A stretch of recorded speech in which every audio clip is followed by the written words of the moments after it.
Hey, how you going? Okay, what's good people? I am Mittens and welcome to another PandaSwap update video focusing on the Rhino token. So in the last video I talked to you quickly about how to do arbitrage on the Rhino token. In my view, Rhino was too expensive in compared to Panda, and because the Rhino one-to-one contract existed, you could do arbitrage on the token when the ratio between Rhino and Panda got out of whack, and you could make a little bit of free money doing that. That's now changed due to the adjustments to the Rhino token, and so this was an interesting update, I thought. So I thought I'd do like a quick news roundup on PandaSwap. If you don't know what PandaSwap is the latest product franchised by the Bao.Finance group. It's on the Binance Smart Chain and it was just been launched about a week ago. So, yes, I should remind you that this isn't financial advice. All the other crypto people do that. I don't know if it's actually important, but yeah, if you lose all your money, it's your fault, not mine. Okay, so what happened to the Rhino token?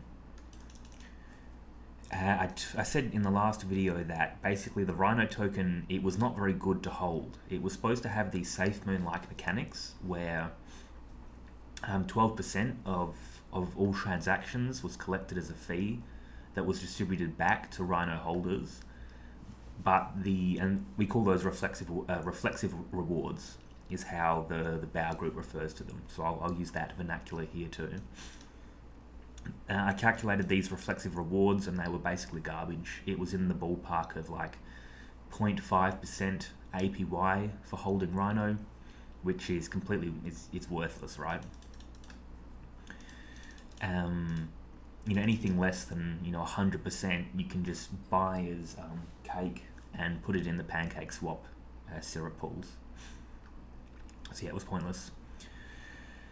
Okay, they've changed that. So one, they've added some Panda and Rhino pools on PancakeSwap, which is going to add more liquidity to the Rhino and Panda tokens. You can find those at the Bao Farms, so you normally start on the PandaSwap Farms. If you just click over to the PancakeSwap Farms here, and then scroll all the way to the bottom, you can see there's the Rhino Rumbles and the Panda Puffs. These currently have pretty good APYs, 23,000%. You have to remember that any APY values you see on the PandaSwap Farms, you have to divide by 20 because only 5% of your rewards can be collected immediately. The other 95% is locked until a year from now, and then they start unlocking gradually over a 5-year period. Now obviously in cryptocurrency space, a year away, basically it's not worth thinking about. Right? The landscape is evolving so quickly that who knows if Bitcoin's going to be around, who knows if the Binance Smart Chain is going to be around, and certainly who knows if the PandaSwap Farms is still going to be around in a year. Right? Maybe we'll all be living on the moon with Elon Musk, flipping tacos at the Chipotle drive-through. Nobody knows what's going to happen. And so yeah, don't think about those 95% rewards. Just consider or make your decisions based on those 5% that unlocks immediately. So the big updates to the Rhino token is that they've excluded a lot of whale addresses, which means that the other holders get more reflexive rewards because those big addresses are excluded. The biggest one is the burn address. If we go over to the Rhino token here, you can see that these are the big holders of Rhino, and over 50% was that dead address, yeah, and that was intentional. They burned half of them at the beginning, and so this address being excluded means that your rewards basically instantly doubled. But wait, there's more. The community vault, founder address, and the swapper contract are all excluded from receiving rewards for the next 2 months. And so this is also a big deal. Community vault, founder address, and the swapper contract. Additionally, they're going to remove a bunch of liquidity from this one-to-one swapper contract, which is this one. So this was always going to be limited in the amount of Panda that you could put in and Rhino that you could get out, but they've drastically reduced the supply of Rhino so that this contract will effectively expire in a few weeks instead of years. So that's a big deal. Hopefully that means that, well, the intention is that once this contract expires, the price of Rhino can continue to go up. It's no longer going to be locked to the price of Panda, because as we talked about in the last video, if the price of Rhino gets too high, you can do arbitrage to drag the price back down and make some free money in the process. Okay, that liquidity, it was previously 15 billion Rhino in that contract. Now it's going to be moved down to 0.5, or half a billion, sorry. That's going to be moved to the community vault, and again, the community vault is currently excluded from earning rewards. Okay, and after this 2-month period, they're going to have another vote included. So this is why you don't think about a year in advance, because who knows what will happen in this community vote. More Rhino could be added to the swapper, which would again open up that arbitrage opportunity. They say that the swapper's going to run out in a week, but I've done my own numbers and I don't think that it's going to run out in a week. It will probably take them longer than that. Okay, and you can see that this was a 99.97% yes. So this was a popular vote. Okay, now let's talk about what this means, these addresses being excluded. So this is actually a big deal because these addresses hold most of the Rhino. So the dead address, 50%. This is the community vault. It previously held 25%. Yeah, about 25%. But they moved the excess of the swapper contract, which is this one, by the way. This one holding 0.43% is the swapper contract. So they moved, 9.5% that the swapper contract held to the community vault. And this is the founder address. And I don't believe this was receiving rewards at any point because it's still the initial value. It didn't accrue anything. Right, this is the swapper contract. This is the PandaSwap liquidity pool contract. And then this is the PancakeSwap liquidity pool contract, I believe. Right, and then up here we're starting to get to the whales who actually own Rhino. Okay, so the reason why this is a big deal is that these are top 3 addresses, or top 4 addresses, because the swapper's being excluded as well. This is 50%. This is 84.5%. Yeah, this is 99.5%. This is 99.9%. Right, I guess I'll do a calculator just to make sure. So 50 plus 34.4945 plus 15 plus 0.4366. So this means that 99.9% of the addresses or the holders of Rhino are now excluded from earning those reflexive rewards. That means that you're effectively getting like 100 times the amount of reflexive Rhino that you were them previously. Yeah, because all of 99% is excluded. Yeah, so that 0.1% is now getting all of the transaction fees, and so that's a big deal. As I said, I did a little test previously with my Rhino, and I earned basically no rewards from holding it.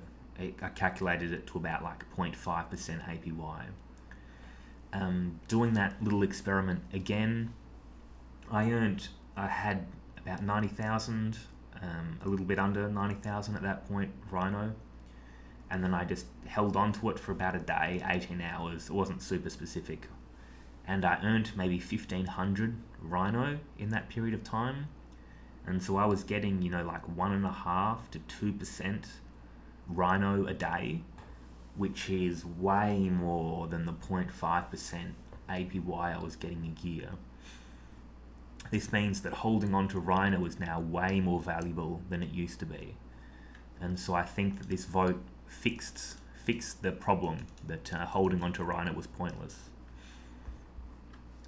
However, that has some knock-on effects, and that is that the price of Rhino dropped. So we can see here that if we do one Rhino, in my previous video it was about one Rhino worth 1.3 Panda. That was the ideal ratio. Now it's about one Rhino is worth 1.16 Panda. And so the price of Rhino in comparison to Panda has dropped because people are getting more of those reflexive rewards, yeah. So because Rhino inflation increases, the price drops. This plays out just basically like textbook economics, right? So that means that because this ratio has gone down, you can no longer do the arbitrage loop to earn a little bit of free Rhino or Panda. This price would have to go down way more in order to make it worth it doing the one-to-one contract swapper in the reverse direction, right? You'd have to get down to one Rhino being worth 0.7 Panda or thereabouts. So yes, these tokenomics have massively improved the rewards for holding on to Rhino. That's caused the price of Rhino to drop in the short term by 10-15%. But I think that this is still a good change. You can see I voted to approve the change with my 3.2 Bao that I had on the mainnet. The arbitrage opportunity is gone, but I think in the at least in the short term, this is going to be good for people holding on to Rhino. Again, my concern with Rhino at the moment is that 99.9% is held by these big addresses, right? And so normally with these SafeMoon style tokens, you want to give the people, the actual holders of your token, like almost all of the currency to play with. Whereas this, like the dead address is fine, obviously that's to facilitate burning of Rhino. But yeah, this community vault now having 35% of the total. Right, so the community vault has 35% of the Rhino, whereas all of the holders combined own 0.1%. And so you can see if the community vault, had a contest to win some Rhino, they could potentially completely delete the price of Rhino. They could dump it, 100 times, 1,000 times, because in comparison to real people who hold Rhino, they own 350 times as much as the other people combined. Same with the founder address. If the founder wanted to dump these Rhino and hose everybody and take them to Pound Town, he could. I don't imagine he would do that, just because it's not in his best interest to dump the price, because then everyone would run away from PandaSwap because it's the same owner. But yeah, like one person owning 15% of the supply with sole discretion on how to dump it or sell it or do nothing with it is spooky. These addresses are fine, obviously. The one-to-one contracts, the one-to-one swapper is interesting, and I'm not opposed to it in principle. But yeah, it does mean that price is locked. The Rhino prices can't go above a certain Panda price because of that contract existing, which is interesting. I'm not sure whether it's good or bad. And then these are the liquidity contracts, and that's obviously fine. But yeah, you can see that the absolute top whale for Rhino has 2.6 million Rhino, whereas Bowman, I'm assuming this is, holds 22 billion Rhino. And that makes me nervous. That said, they could still do everything, properly, and the price of Rhino could take off. It could be a very successful experiment. But I'm just not convinced at this stage. I still think it's a very interesting experiment, but yeah, I do worry about those addresses holding so much. Okay, and the next steps are to wait to see what happens to the price of Rhino when that one-to-one swapper runs out. That's going to be the next key signpost when looking at Rhino to see, is this a good experiment, is this a good token or not. because once that swapper runs out, the price of Rhino can do whatever it wants, right? It can go 100 times Panda, it could go 0.1 times Panda. You know, it's untethered from the price of Panda. So that's been my updates. The only other thing of note is that the rewards halved for Panda this week. In the first week there were 2,048 times rewards, and now that's down to 1,024 times rewards. So you can see where that happened. The price of Panda kicked off a little bit, and then it's been going up and down, and it's currently down a little bit. This is, just noise at the moment. It's not a long enough trend, but hopefully it'll mean we'll see a reversal of this, yeah, because this is the hype cycle where it just launched and everyone was buying in, and then there was so much inflation that the price just tanked. Right, whereas now it might go up a little bit and then probably stabilize. Those 1024x rewards are going to be around for the next 4 weeks, I believe, and so yeah, hopefully the price should uptick a little bit and then stabilize again, now that inflation's been halved essentially. We can also see that the price of Rhino, again because it's tethered to the price of Panda, did exactly the same thing with some interesting moves here. We can see that the number of holders for this token is still very low. Rhino only has 701 addresses, which is tiny. This is another interesting thing. This is the swapper contract, right? And so by looking at these, you can see how much Rhino is left in the swapper contract. And so we can see that there's 500 million Rhino still in the contract. And then once that, whenever somebody puts Panda into the contract, they get Rhino out of the contract, and so this Rhino number goes down. And when this hits 0, then that's how you know that there's no more Rhino in the contract that's run out. We can also quickly look at Panda. I'll just remove this bit at the top.